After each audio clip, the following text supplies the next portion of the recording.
لا حول ولا قوة إلا بالله العلي العظيم. أعوذ بالله من الشيطان الرجيم. بسم الله الرحمن الرحيم. الحمد لله أهل الحمد وولي والدال عليه والمجازب والمثيب عنه حمدا يزيد ولا يبيد ولا ينفد جل جلاله وعظم سلطانه وتعالى مكانه وتقدست أسماؤه واتصلت آلاؤه ولا يدركون الواصفون صفته ولا تبلغ الأوهام كنه معرفته فهو كما وصف نفسه إلها واحدا أحدا صمدا لم يلد ولم يولد ولم يكن له كفوا أحد.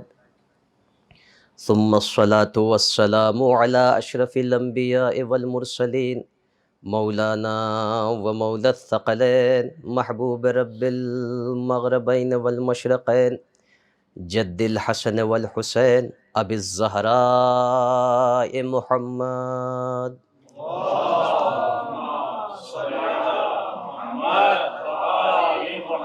وآله الطيبين الطاهرين المعصومين المنتجبين الميامين واللعنة الدائمة على أعدائهم ومنكر فضائلهم ومصائبهم وعظمتهم وعتشهم أجمعين من يوم عداوتهم إلى قيام يوم الدين.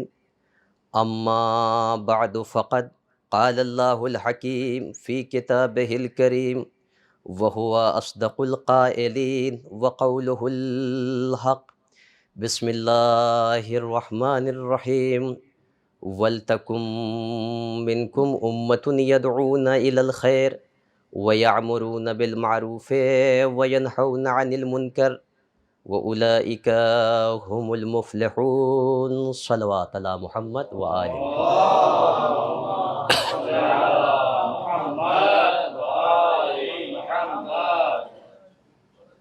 عزیزان محترم، معزز و مکرم طلاب کرام و افاضل نجف اشرف، یقیناً ہلال ماہ محرم افق عالم پر نمودار ہوا، جس کا اثر یہ ہوا کہ عزاخانے سج گئے، عزادار بشکل پروانہ شمع عزا کے ارد گرد آ کر جمع ہو گئے۔ عزیزو، ہم نے شمع کے گرد بہت سے پروانوں کو جمع ہوتے ہوئے دیکھا ہے، مگر بنیادی فرق یہ ہے کہ پروانے جتنا شمع سے دور ہوتے ہیں اتنا ان کی حیات میں اضافہ ہوتا ہے، لیکن جیسے جیسے پروانے شمع سے قریب ہوتے جاتے ہیں ان کی زندگی ختم ہوتی نظر آتی ہے۔ مگر کیا کہنا تاثیر شمع عزا کا کہ پروانے جتنا دور ہوتے ہیں اتنا مضطرب ہوتے ہیں، لیکن جیسے جیسے شمع عزا کے قریب پہنچتے ہیں ان کی زندگی حیات جاویدانی ہو جاتی ہے، یعنی ہماری زندگیوں میں اضافہ ہو جاتا ہے۔ یہ کربلا ہمیں حیات جاویدانی کا درس دیتی ہے۔ سورہ مبارکہ سورہ آل عمران کہ جس کی تلاوت کا میں نے شرف حاصل کیا آپ کے حضور میں، آیت نمبر 104 ارشاد رب العزت ہو رہا ہے، بسم اللہ الرحمن الرحیم، وَلْتَكُنْ مِنْکُمْ، اور چاہیے کہ تم میں سے امتن، ایک ایسی امت ہو، ایک ایسا گروہ ہو، تم سب نہیں بلکہ تم میں سے ایک خاص گروہ، ایک خاص امت، کہ جس کا طریقہ یہ ہو، جس کا وتیرہ یہ ہو کہ یدعون الی الخیر، کہ جو لوگوں کو خیر کی طرف دعوت دے۔ ہم نے کائنات میں شر کی طرف دعوت دینے والے بہت سے دیکھے، لیکن قرآن کسی امت کے لیے کہہ رہا ہے کہ اس امت کی خاصیت یہ ہے کہ یہ جب بھی دعوت دیں گے تو خیر کی طرف دعوت دیں گے، شر کی طرف دعوت نہیں دیں گے۔ یدعون الی الخیر، کہ وہ خیر کی طرف لوگوں کو دعوت دیں گے۔ صرف یہی نہیں بلکہ وَيَعْمُرُونَ بِالْمَعْرُوفِ، وہ امر بالمعروف کرتے نظر آئیں گے، اچھائیوں کا حکم دیں گے۔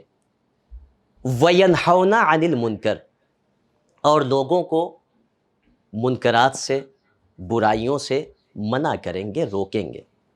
اس کے بعد قرآن نے کہا یہ وہ ہیں وَأُولَئِكَ هُمُ الْمُفْلِحُونَ، یہی وہ ہیں کہ جو دراصل کامیاب ہے، یہی وہ ہیں کہ جو دراصل فلاح پا چکے ہیں۔ عزیزو، قرآن نے ایک گروہ کی منظر کشی کی، ایک گروہ کا نقشہ بیان کیا کہ تمام امت پر واجب نہیں ہے کہ وہ اس کیفیت میں نکلے، بلکہ کیا کہا وَلْتَكُنْ أُمَّةٌ مِّنْكُمْ، یعنی وَلْتَكُنْ مِنْكُمْ أُمَّةٌ، کہ تم میں سے ایک گروہ ہو، تم میں سے ایک امت ایسی ہے کہ جو خیر کی طرف بلاتی ہے، جو امر بالمعروف کرتی ہے، لوگوں کو منکرات سے روکتی ہے۔ یہی وہ ہیں کہ جو دراصل فلاح و بہبود تک پہنچے ہوئے ہیں، یہی وہ ہیں کہ جو کامیاب لوگ ہیں۔ اللہ اکبر، حسبنا کتاب اللہ کا دعویٰ کرنے والے کاش اس ایک آیت پر غور و فکر کر لیتے تو انہیں کربلا بھی سمجھ میں آ جاتی، انقلاب کربلا بھی سمجھ میں آ جاتا، حسین بھی سمجھ میں آ جاتے، حسینیت بھی سمجھ میں آ جاتی۔ جو وارث قرآن تھا وہ مدینے سے یہ کہتے ہوئے نکل رہا تھا انی لم اخرج عشرا ولا بطرا ولا مفسدا ولا ظالما، نہ میں شر پسندی کے لیے نکل رہا ہوں، نہ لہو و لعاب کے لیے نکل رہا ہوں، نہ ظلم و بربریت کے لیے نکل رہا ہوں، نہ فساد پھیلانے کے لیے نکل رہا ہوں، بل انما خرجت لطلب الاصلاح فی امت جدی، میں طلب اصلاح کے لیے نکل رہا ہوں، اپنی جد کی امت کو اصلاح پر گامزن کرنے کے لیے نکل رہا ہوں۔ اس کے بعد وارث قرآن نے ایک جملہ کہا انی اريد ان امر بالمعروف وانہا عن المنکر، میں یہ چاہتا ہوں کہ امر بالمعروف کروں، منکرات سے روکوں۔ حسین نے جملہ کہا، قرآن کی طرف یاد دلا دیا، قرآن نے آواز دی ولتکن منکم امتن قد ولتکن منکم امتن، تم میں سے ایک امت ایسی ہے کہ یامرون بالمعروف وینہون عن المنکر، جو معروف کی طرف بلاتی ہیں، منکرات سے روکتی ہیں۔ یعنی جو مجسمہ قرآن تھا اس نے اپنی سیرت کو اس طریقے سے واضح کیا، ہمارا قول قرآن کے قول کے مطابق، ہماری سیرت قرآنی سیرت کے مطابق، ہماری گفتار قرآنی گفتار کے مطابق، ہماری رفتار قرآنی رفتار کے مطابق۔ یعنی حسین نے اپنے قول و فعل کو قرآن سے مطابقت کر کے بتا دیا، تم ہمیں مدینے سے جدا کر سکتے ہو، قرآن سے جدا نہیں کر سکتے۔ یعنی ہمارے خون میں قرآن اس طریقے سے مخلوط ہو گیا ہے کہ تم سر و تن میں جدائی کر سکتے ہو مگر نوک نیزہ کی بلندی سے کٹا ہوا سر قرآن کی تلاوت کر کے بتائے گا حسین قرآن ہے، قرآن حسین۔ ایک صلوات پڑھے محمد و آل محمد۔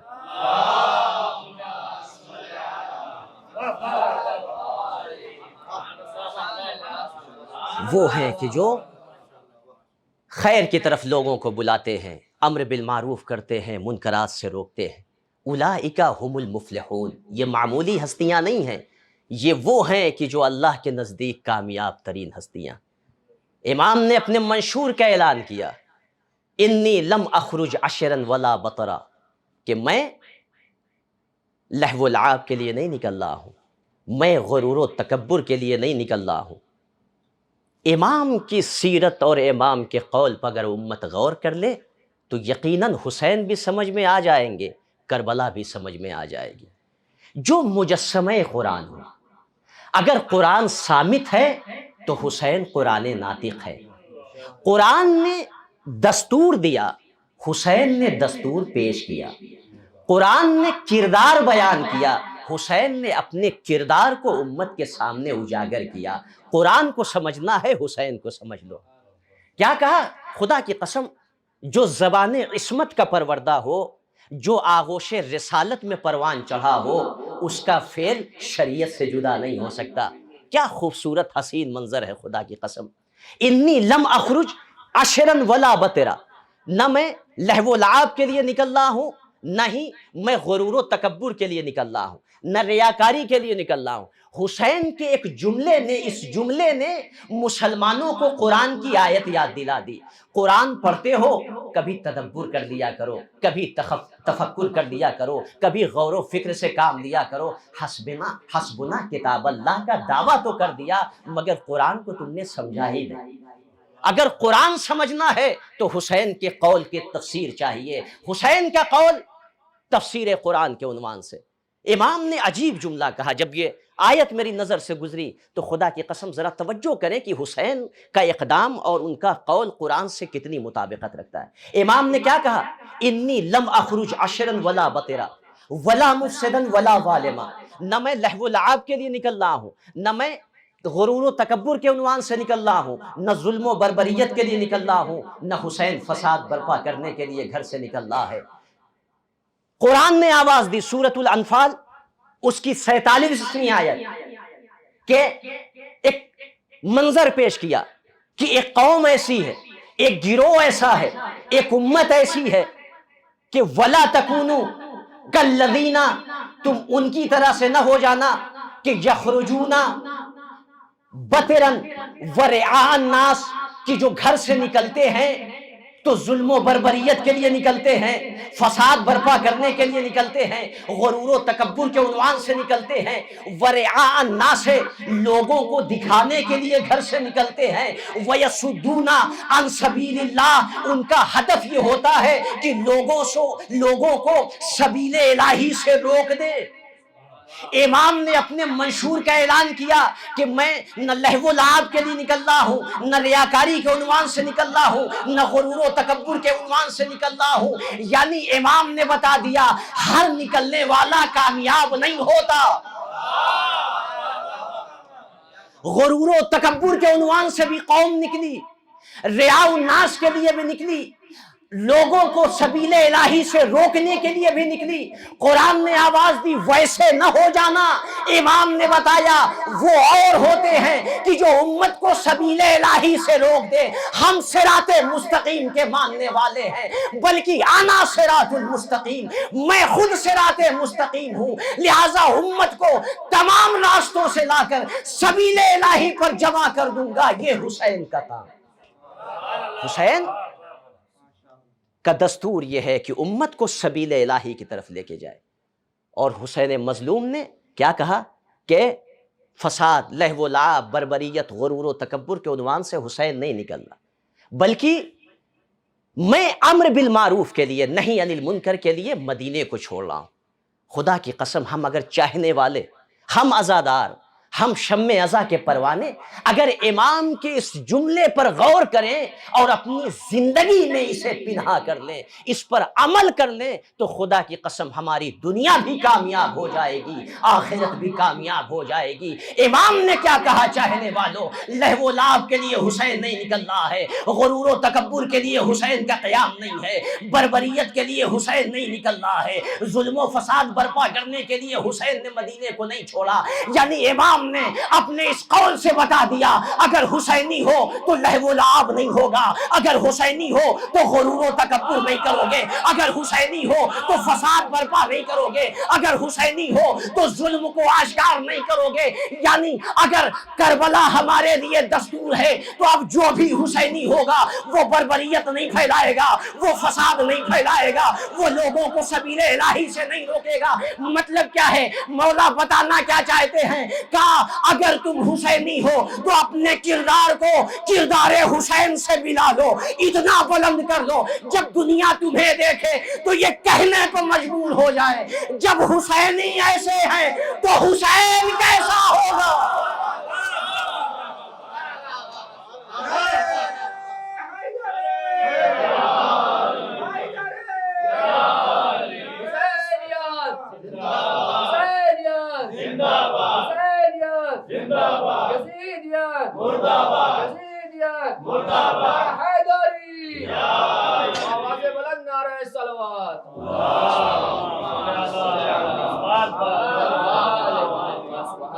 ظلم نہیں، بربریت نہیں، فساد نہیں، حسینی ہو تو حسینی مشن ہونا چاہیے، حسینی دستور ہونا چاہیے، حسینی نظر ہونی چاہیے، حسینی معرفت ہونی چاہیے۔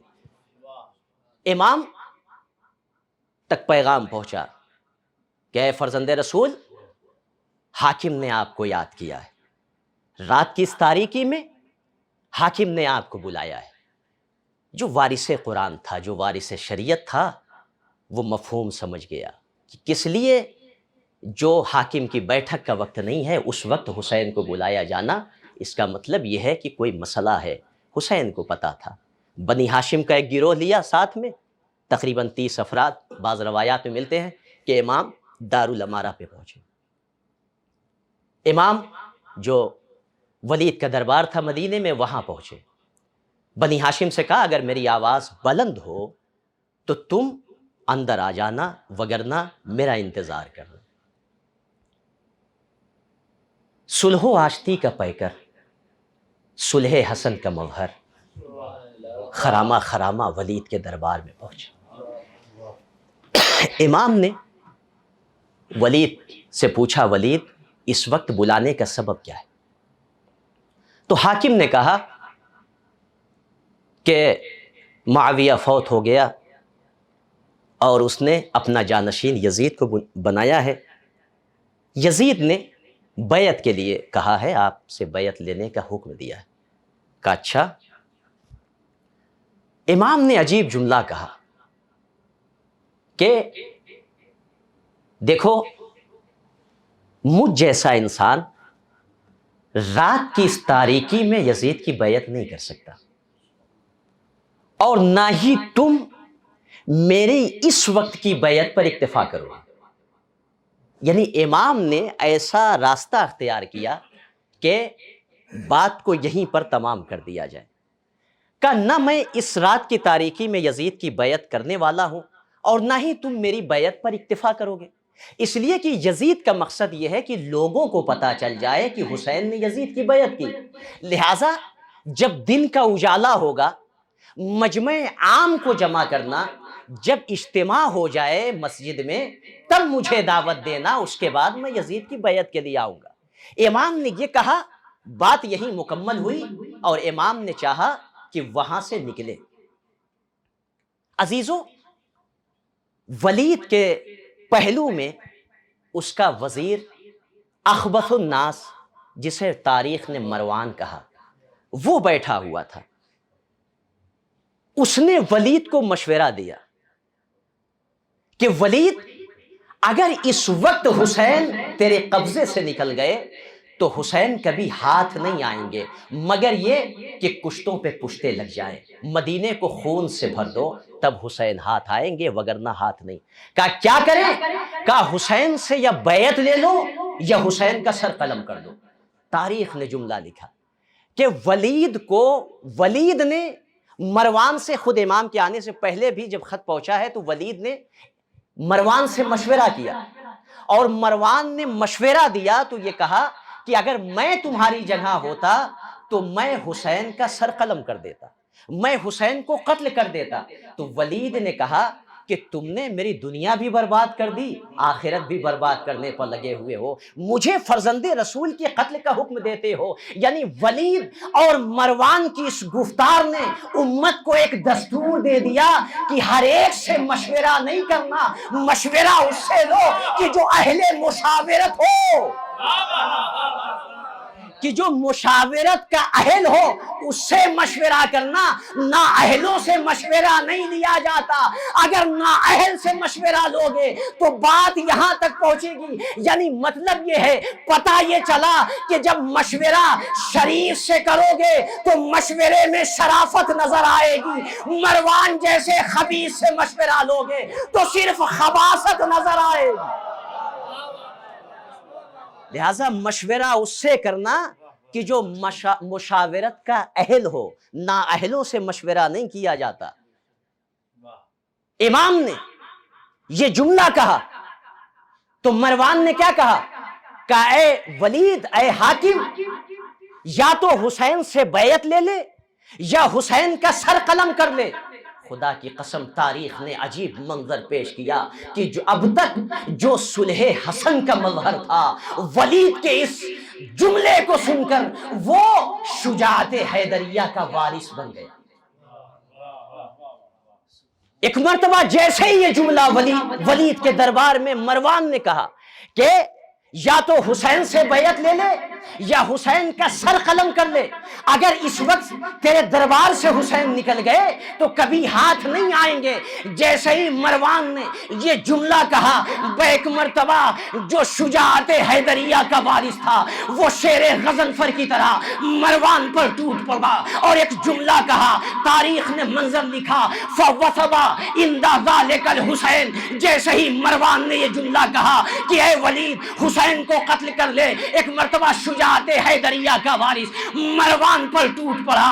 اب تک جو صلح حسن کا مظہر تھا وہ ذوالفقار حیدری کا وارث بن گیا، اور لسان عصمت کو جب ذوالفقار بنایا تو ایسی کاری ضرب لگائی کہ مروان کو اس کی اوقات بتا دی۔ میں اپنا جملہ اگر پہنچا سکا تو میری مجلس کامیاب ہو جائے گی۔ یعنی جو شجاعت حیدری کا وارث تھا اس نے لسان عصمت کو ذوالفقار بنا کر ایسی کاری ضرب لگائی کہ مروان کو اس کی اوقات بتا دی۔ ایک جملے نے مروان کو شرم سے پانی پانی کر دیا، یہ کہتے ہوئے یبن الزرقاء، اے نیلگون چشم والی کے بیٹے،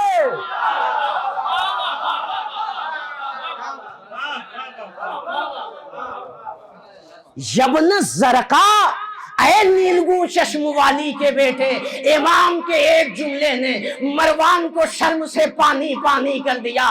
امام کے قتل کا حکم وہی دیتا ہے کہ جس کی ماں شریف نہ ہو۔ ایک صلوات پڑھے محمد و آل محمد۔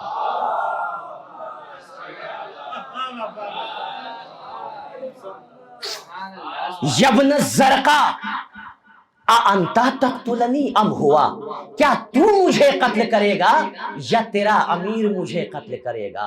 اللہ اکبر۔ انہیں کیا پتا کہ یہ اس کا فرزند ہے جو یہ علی اعلان کہتا نظر آیا، واللہ لابن ابی طالب آنس بالموت من الطفل من ثدی امہ۔ فرزند ابو طالب موت سے اس سے زیادہ مانوس ہے جتنا بچہ شیر مادر سے مانوس ہوا کرتا۔ اسے قتل کی دھمکی، اسے موت سے ڈرایا جا رہا ہے۔ انتا تقتلنی ام ہوا، کیا تو میرا قاتل ہے یا وہ مجھے قتل کرے گا؟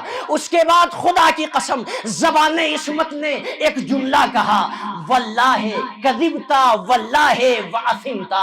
اے مروان تو جھوٹا ہے، تو گنہگار ہے۔ خدا کی قسم امام کے اس جملے نے امت کو ایک درس دے دیا کہ لسان عصمت جسے کاذب کہہ دے ساری امت مل کے اسے صادق نہیں بنا سکتی۔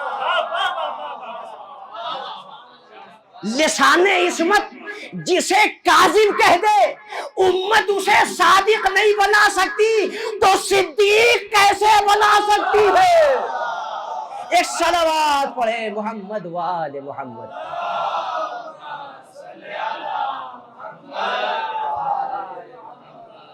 کذبتا واللہ واثمتا، اے مروان تو جھوٹا ہے، تو گنہگار ہے خدا کی قسم۔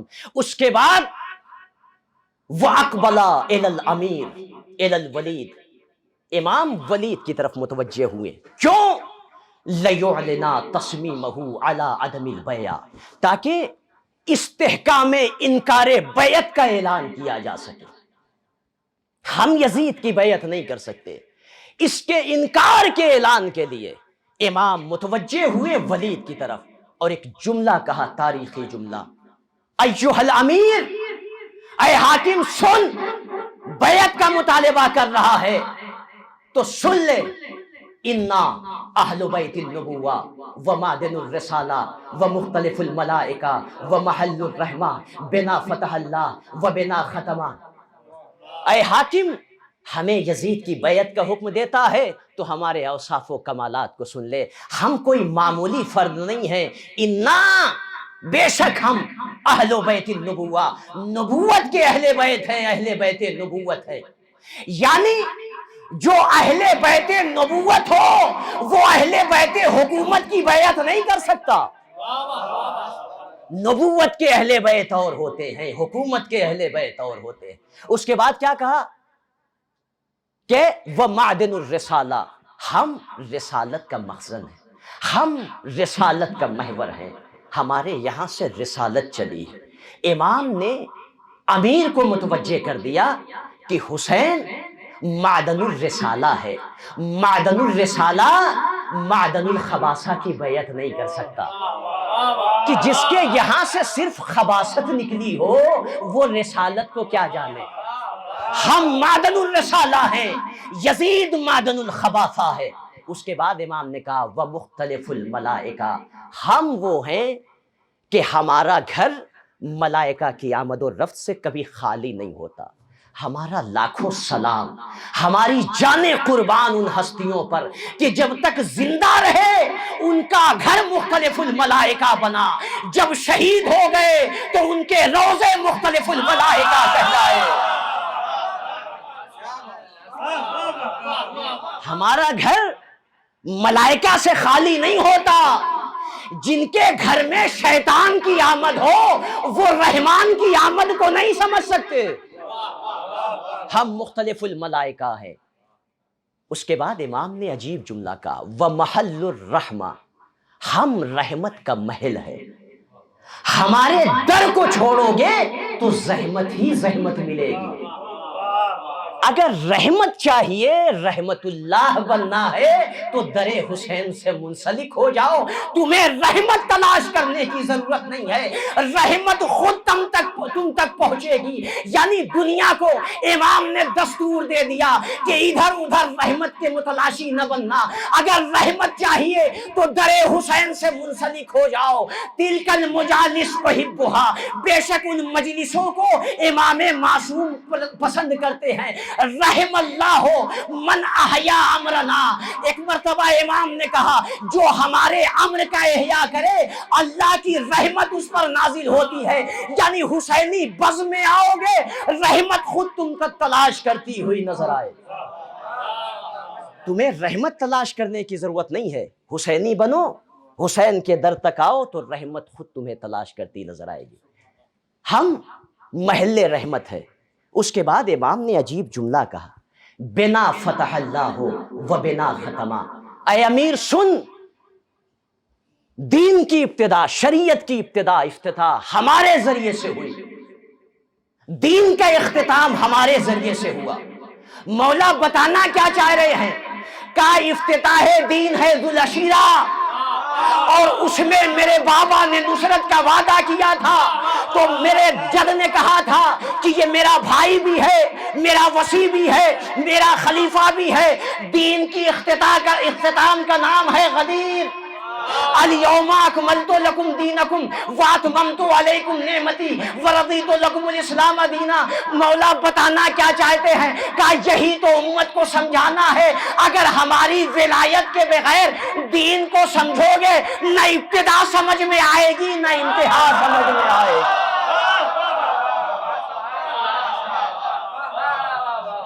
اگر ولایت کے بغیر دین کو سمجھو،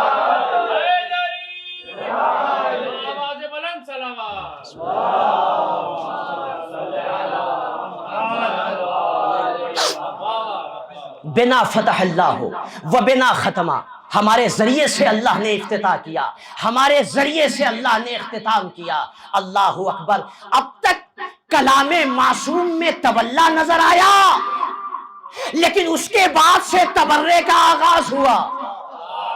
اب دنیا ہم سے سوال نہ کرے، ہم حسینی ہیں، ہمارا دستور وہی ہے جو حسین کا دستور ہے۔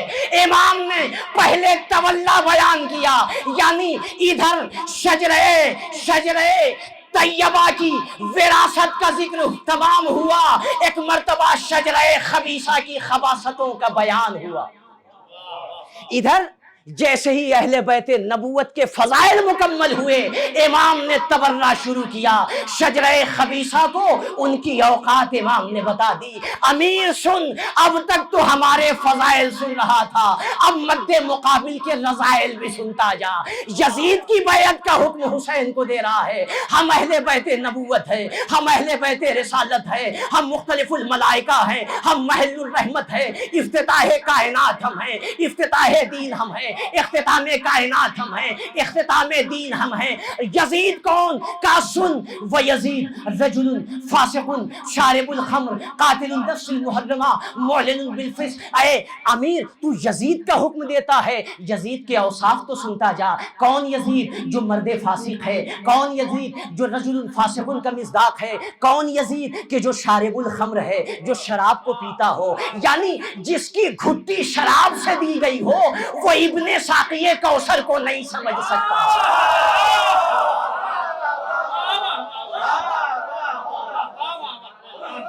شارب الخمر یزید، رجل فاسق یزید۔ اس کے بعد امام نے کیا کہا کہ قاتل النفس المحرمہ، کہ جو نفس محرمہ کا قاتل ہے، جس نے کتنے نفسوں کا خون بہایا ہے۔ مسلمان اگر قرآن میں تدبر کر لیتا، من قتل نفسا واحدۃ فقد قتل الناس جميعا، جس نے ایک نفس کو قتل کیا اس نے پوری کائنات کو قتل کر دیا۔ امام نے یزید کے اوصاف بیان کر کے بتا دیا، یزید قتل نفس محرمہ ہے، یعنی یزید نفس محرمہ کا قاتل ہے، جس نے ایک کو قتل کیا اس نے پوری کائنات کو قتل کر دیا۔ یزید کون؟ کا قاتل النفس المحرمہ، جو نفس محرمہ کا قاتل ہے۔ اس کے بعد امام نے عجیب جملہ کہا، وَمُعْلِنٌ بِالْفِسْقِ، یزید علی الاعلان فسق و فجور کرتا ہے۔ مولا ایک بار رجل فاسق کہہ دیا، دوبارہ یہ کہنے کی ضرورت کیا تھی؟ شاید حسین بتانا چاہتے ہیں کہ ایک فاسق ہوتا ہے کہ جو مخفی طور سے فسق کرتا ہے، یزید فاسق بھی ہے، معلن بالفسق بھی ہے، علی الاعلان فسق و فجور کرتا ہے۔ کیا حکم ہے شریعت میں؟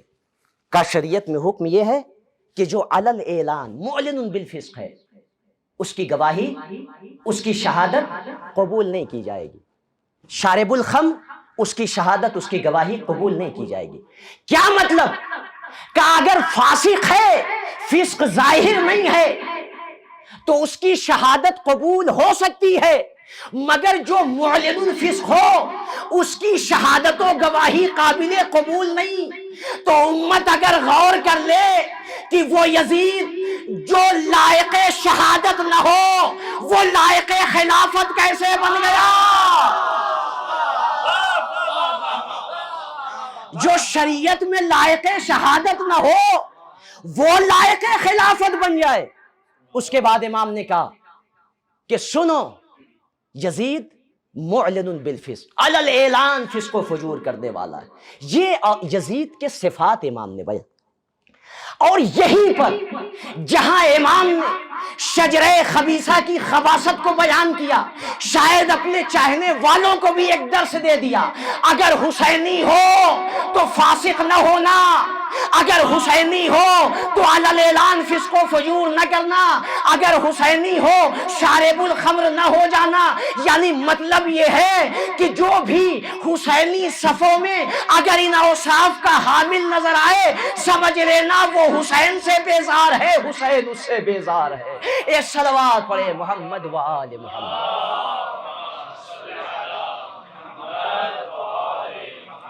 اس کے بعد امام نے اوصاف بیان کر کے ایک دستور دیا، وَمِثْلِي لَا يُبَايِعُ مِثْلَهُ، مجھ جیسا اس جیسے کی بیعت نہیں کر سکتا۔ کاش اگر دنیا مثلیت کو سمجھ لیتی تو اتنا اختلاف نہیں ہوتا۔ اگر مثلیت سمجھ میں آ جائے گی تو منیت بھی سمجھ میں آ جائے گی۔ حسین منی وانا من حسین، حسین مجھ سے ہے میں حسین سے ہوں۔ مجھ جیسا اس جیسے کی بیعت نہیں کر سکتا، یعنی مطلب کیا ہے کہ جو حسین جیسا ہوگا، یا دائرے کو اور وسیع کر دیا جائے، جو حسینی صفات کا حامل ہو وہ یزیدیوں کی بیعت نہیں کر سکتا۔ مثلی لا یبایع مثلا، الگ الگ انداز سے اس کو پیش کیا گیا ہے، میں ایک اور انداز سے پیش کرنے کی کوشش کرتا ہوں۔ مثلی لا یبایع مثلا، مجھ جیسا حسین جیسا یزید جیسے کی بیعت نہیں کر سکتا۔ حسین کون؟ کہا زبان رسالت نے جسے یہ تمغہ دیا ہو، الحسن والحسین سیدہ شباب اہل الجنہ، حسن و حسین جوانان جنت کے سردار ہیں، تو زبان عصمت سے جو الحسن والحسین سیدہ شباب اہل الجنہ کا مصداق ہو وہ یزید جیسوں کی بیعت نہیں کر سکتا، تو جو ابوہما خیر منہما کا مصداق ہو۔ حسن و حسین سردار جوانان جنت ہے، رسالت نے آواز دی وَأَبُوهُمَا خَيْرٌ مِّنْهُمَا، تو جب حسین جیسا یزید جیسوں کی بیعت نہیں کر سکتا تو جو حسین سے افضل ہو۔ ایک صلوات پڑھے محمد وآل محمد۔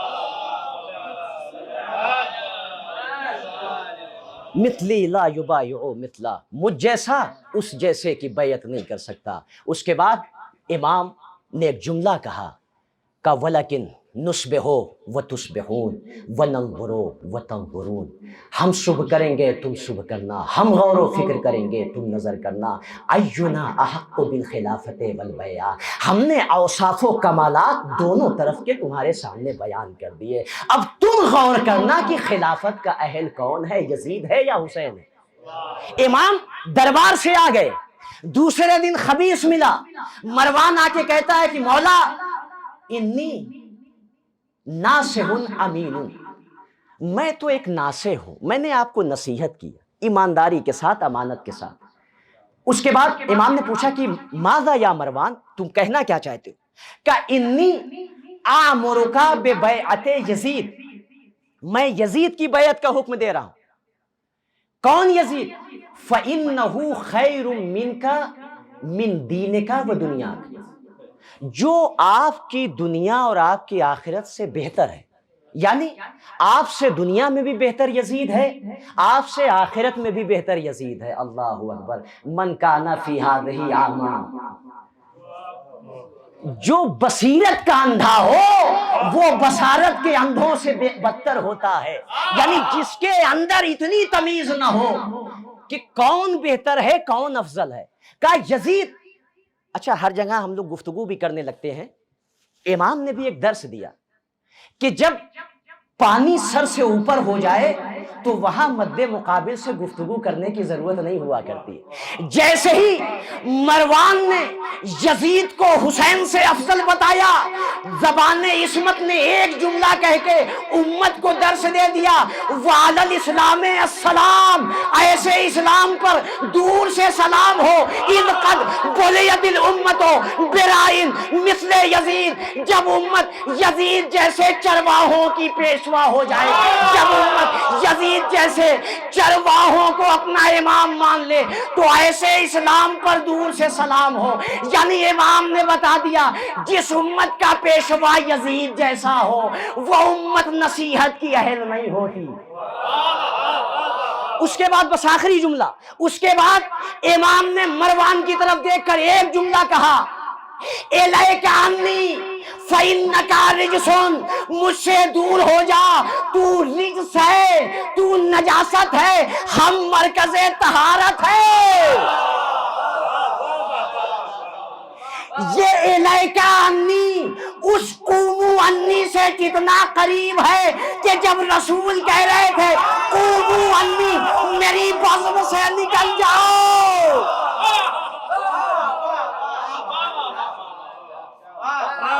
الیک انی، مجھ سے دور ہو جا، نکل جا میرے دربار سے، میرے پاس سے دور ہو جا۔ کیوں؟ فَإِنَّكَ رِجْسٌ، تو رجس ہے، ہم مرکز طہارت ہے۔ امام نے ایک جملہ کہہ کے مروان کو واپس کیا، مروان سن، بس اتنا سمجھ لے، سمیتو من ابی ومن جدی، میں نے اپنے بابا سے سنا ہے، میں نے اپنے نانا سے سنا ہے، فَإِنَّ الْخِلَافَةَ وَالْبَيْعَةَ مُحَرَّمَةٌ عَلَى أَبِي سفیان وعلى أبي سفیان وأبناء الطلقاء والطلقاء، میں نے اپنے جد سے سنا ہے کہ یہ خلافت، یہ بیعت ابو سفیان پر حرام ہے، طلقاء پر حرام ہے، فرزندان طلقاء پر حرام ہے۔ یعنی امام نے بتا دیا کہ اب اگر بنی امیہ خلافت کی اہل نظر آئے تو سمجھ لینا ان کے افعال حرام ہیں، یعنی یہ حرام الہی کا ارتکاب کر رہے ہیں۔ مولا بتانا کیا چاہتے ہیں؟ کہ خلافت حرام ہے، بیعت حرام ہے، مولا علی ابی سفیان کہہ دیا، یہ کافی تھا۔ طلقاء کہنے کی ضرورت کیا تھی؟ ابناء طلقاء کی ضرورت کیا تھی؟ امام بتانا چاہتے ہیں، میں اس منظر کو یاد کرانا چاہتا ہوں کہ جب کچھ لوگ غلام کی شکل میں آئے تھے، ہم نے انہیں آزاد کیا تھا۔ ان الخلافۃ محرمۃ علی آل ابی سفیان وعلی الطلقاء، ایک باپ تھا، ایک خبیث بیٹا تھا، وابناء الطلقاء کہہ کے یزید کو بتا دیا۔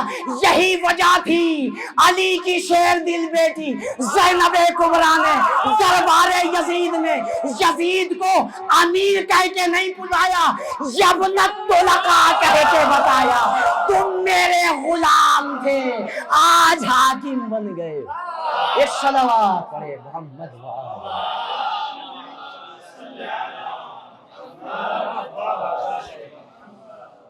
یبن الطلقاء،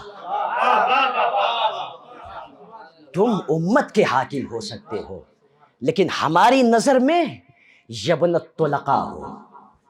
یہ حسین تھے جنہوں نے اپنے منشور کا اعلان کیا۔ اب جو ہم سے ملحق ہونا چاہتا ہے، شہادت کی راہ میں سرفراز ہونا ہے، شہادت کے آسمان پر جلوہ افروز ہونا ہے، تو رکب حسینی سے ملحق ہوتے جاؤ۔ اور خدا کی قسم کتنا خوبصورت منظر ہے کہ ایک قافلہ رات کی تاریکی میں رواں دواں ہے، کیا اضطراب ہے۔ جانے مدینہ مدینہ چھوڑ رہا ہے، جو روح مدینہ ہے وہ مدینہ سے یہ کہتا ہوا نکل رہا ہے، اے نانا، آپ کی امت نے حسین کو مدینے میں رہنے نہیں دیا، نانا آپ کے دین پر وقت پڑا ہے، حسین آپ کے دین کی نصرت کے لیے جا رہا ہے، امر بالمعروف کرنے کے لیے حسین جا رہا ہے، امت شر پہ جمع ہو گئی ہے، حسین خیر پر امت کو اجتماع کرنے کے لیے جا رہا ہے۔ نانا بڑا پریشان کیا امت میں، اے نانا اپنے سے قریب کر لو، نانا اپنی قبر میں حسین کو بلا لو۔ آواز آئی، میرے لال حسین، شہادت کا ایک درجہ ہے کہ جو اللہ کے نزدیک تیرے لیے ذخیرہ ہے۔ اے حسین، کربلا نہ جاؤ گے تو ہمارے دین کی نصرت کون کرے گا؟ ہمارے دین کو پائے تکمیل تک کون پہنچائے گا؟ ہاں عزادارو، حسین غریب ایک چھوٹا سا قافلہ لے کر مدینے سے نکل رہے ہیں، اماں کی لحد پہ آئے، اماں تیرا حسین جا رہا ہے، اے اماں حسین مدینہ چھوڑ کے جا رہا ہے۔ اللہ اکبر، حسین نے ایک جملہ کہا تھا، اماں میں حسین ہوں، اے اماں میں تیری قبر کو چھوڑ کر کربلا کے لیے جا رہا ہوں۔ اے عزادارو، آج حسین ماں کی لحد پہ یہ کہتے ہوئے آئے تھے، اماں آخری رخصت کے لیے حسین آ رہا ہے۔ عجب نہیں زہرا نے آواز دی ہو، اے میرے لال 28 28 رجب کو تو ماں کی لہر پہ رخصت کرنے کے لیے آیا ہے۔ اے میرے لال حسین گھبرانا نہیں، جب تو نشیب تک پہنچے گا تو یہ دکھیاری ماں اپنی آغوش پھیلا کر آواز دے گی، آ جا میرے لال۔ اجرکم اللہ، جزاکم ربکم خیر الجزا۔ آپ کی آواز گریہ بلند ہے، خدا ان آوازوں پر رحمت نازل کرے۔ آپ ذرا اندازہ کرے، خدا کی قسم امام صادق سجدے کی حالت میں ہیں۔ راوی نے کہا میں نے کان لگا کر سنا تو کیا دیکھا کہ امام سجدے میں سر رکھ کر امام صادق کہہ رہے ہیں اللہم ارحم تلک الصرخۃ التی کانت لنا، اے میرے معبود ان چیخوں پر رحم کرنا جو ہمارے لیے بلند ہو۔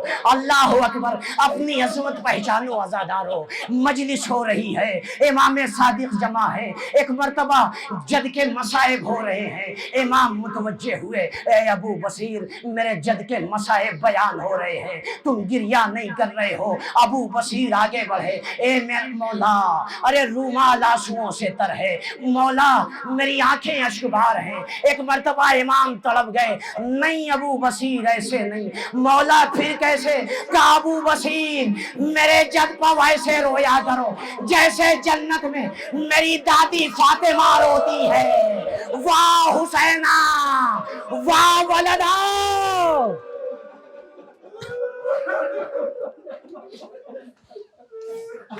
اجرکم اللہ، جزاکم ربکم خیر الجزا۔ خدا آپ کو کسی غم میں نہ رلائے سوائے غم آل اطہار کے۔ ہاں زادارو، جو رکب حسینی 28 رجب سن 60 ہجری کو مدینے سے رواں دواں تھا، بیک مرتبہ تاریخ بتاتی ہے جیسے ہی 2 محرم کی صبح نمودار ہوئی ہے نا، ایک مرتبہ رکب حسینی ایک مقام پر پہنچا، بیک مرتبہ رکبہ فرس ہو، امام کا رہوار رک گیا، امام نے کوشش کی فمتنع فرس ہو، ایک مرتبہ گھوڑا آگے نہیں بڑھا، امام نے گھوڑے کو بدلا، دوسرا گھوڑا لایا گیا لیکن وہ بھی آگے نہ بڑھا۔ روایت کے جملے ہیں مار رکب الحسینی اور لحوف میں ملتا ہے کہ امام نے یکے بعد دیگرے 7 گھوڑوں کو تبدیل کیا ہے، لیکن جب کوئی گھوڑا آگے نہ بڑھا، ایک مرتبہ امام نے وہاں کے لوگوں سے پوچھا مسمو ہذہ الارض، اس زمین کا نام کیا ہے جہاں رہوار حسین رک گیا ہے؟ بیک مرتبہ یقال لہا، ایک مرتبہ کسی نے آواز دی اے فرزند رسول، اے ابن رسول اللہ، یقال لہا غاضریہ، مولا اسے غاضریہ کہتے ہیں۔ امام نے غور سے سنا، ایک مرتبہ جملہ کہا فہل لنا اسم غیر ھذا، کیا اس کے علاوہ بھی اس زمین کا کوئی نام ہے؟ مولا یقال لہا شط الفرات، مولا اسے فرات کا کنارہ بھی کہا جاتا ہے۔ فہل لنا اسم غیر ھذا، کیا اس کے علاوہ بھی کوئی نام ہے؟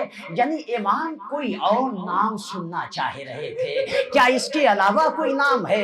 کہا یقال لہا نینوا، مولا اسے نینوا کہا جاتا ہے۔ کہا اور کوئی نام ہے؟ کہا مولا اسے غاضریہ کہا جاتا ہے، مولا اسے ارض بابل کہا جاتا ہے۔ بیک مرتبہ امام نے ایک جملہ کہا فہل لہا اسم غیر ھذا، کیا اس کے علاوہ کوئی اور نام ہے؟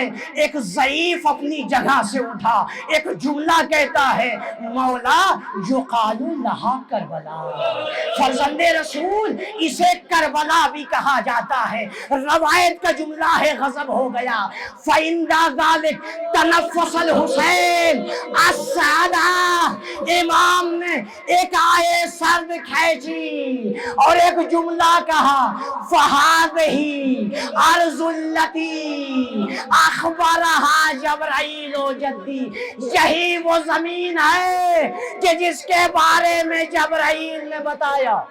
اجرکم اللہ، جزاکم ربکم خیر الجزا۔ بس عزادارو چند جملے مجلس مکمل ہو جائے گی، مالے مجلس کو اپنے دامن میں سمیٹیے گا۔ اے عزادارو ان آنسوؤں کی قدر کیجئے، بس مجلس تمام ہو گئی۔ ایک مرتبہ جیسے ہی فتنفس عند ذلک تنفس السعداء، امام نے ایک آہ سرد کھینچی، ایک لمبی سانس لی اور ایک جملہ کہا، گھوڑے سے اترے فنزل عن فرسہ، امام گھوڑے سے اترے، زمین زمین کو غور سے دیکھا، دیکھنے کے بعد تاریخ نے قیامت کا جملہ کہا۔ فرزند رسول نے عرض کربلا کو غور سے دیکھا اور ایک جملہ کہا، ہا ہونا مہت رقابنا، یہاں ہماری سواریاں اتریں گی۔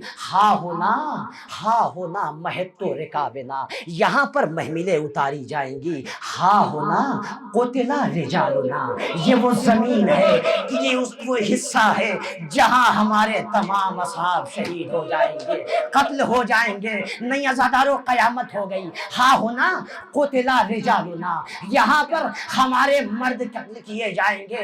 ایک مرتبہ ایک جگہ کو دیکھا، امام نے طلب کے کہا، ہا ہونا ذبح اطفالنا، یہاں ہمارے بچے ذبح ہو جائیں گے۔ ہا ہونا ذبح اطفالنا، یہاں ہمارے بچوں کو ذبح کیا جائے گا۔ ہا ہونا سفکت دماؤنا، یہاں پر ہمارے خون بہیں گے۔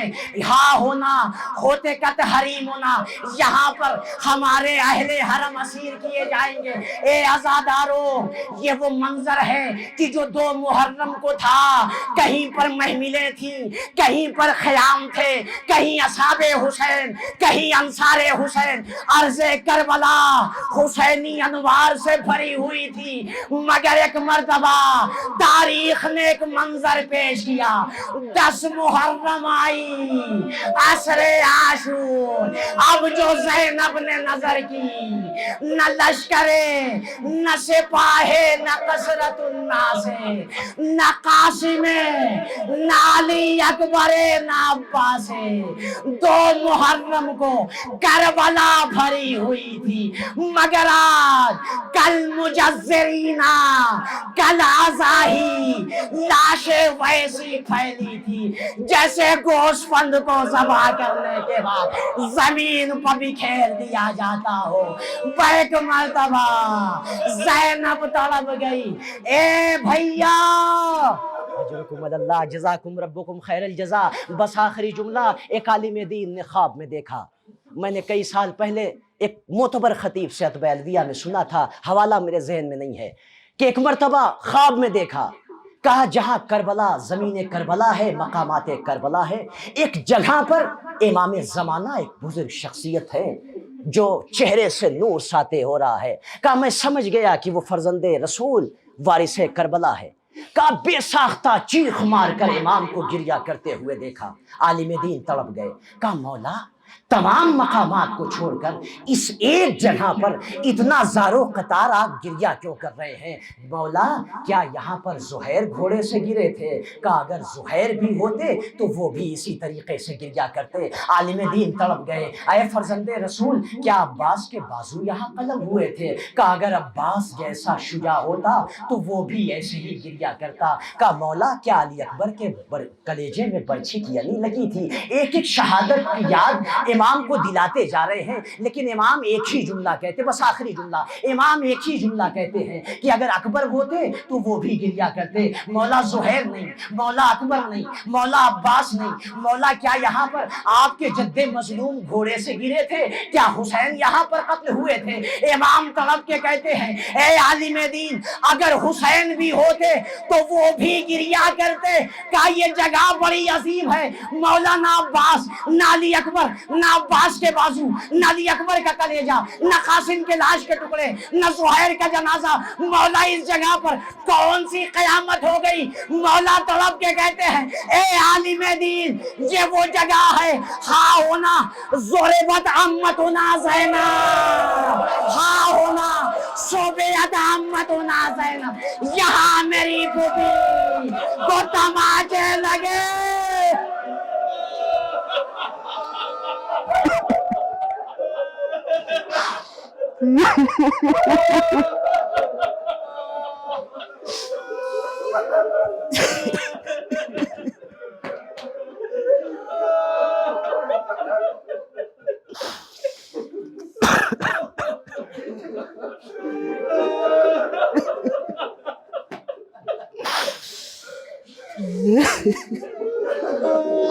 سيعلم الذين ظلموا أي منقلب ينقلبون إنا لله وإنا إليه راجعون۔ ماتم حسین۔